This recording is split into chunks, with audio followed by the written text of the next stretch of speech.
ખબર છે એક મસ્ત વાત? શું? તમને ખબર છે? શું પણ બોલે તો ખબર પડે ને. મને છે ને એક જ્યોતિષે શું કીધેલું? શું કીધેલું? તારા હાથે કોક નિર્દોષ સતત હેરાન થશે એવું કીધેલું? તમે જે તમારા મુદ્દા વચ્ચે ના ઘૂસેડો. હાલે આ તો બોલ ફટાફટ. મને જ્યોતિષે એવું કીધેલું કે ટૂંક સમયમાં મને બહુ જ મોટો આર્થિક લાભ થશે. શું વાત છે? એટલે કોઈ લોટરી બોટરી લીધી કે શું? ના ના, આમનો વીમો કરાયો છે ને.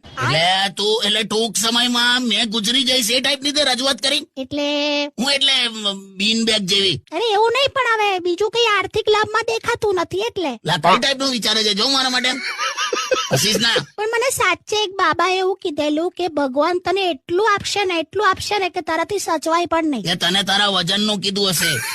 જા સીધા રહેજો. એટલે પણ તું શું પૈસા જો બકા એક વસ્તુ સમજ, દિવસ જ્યારે ઉગે ને માત્ર ત્યારે જ એવું થાય કે જીવનમાં પૈસાની જરૂર છે, પણ દિવસ જ્યારે પતે ને ત્યારે એવું જ થાય કે બસ જીવનમાં ખાલી શાંતિની જરૂર છે. ખોટી ફિલોસોફી ના ઠોકો. સાચું કહું છું લી.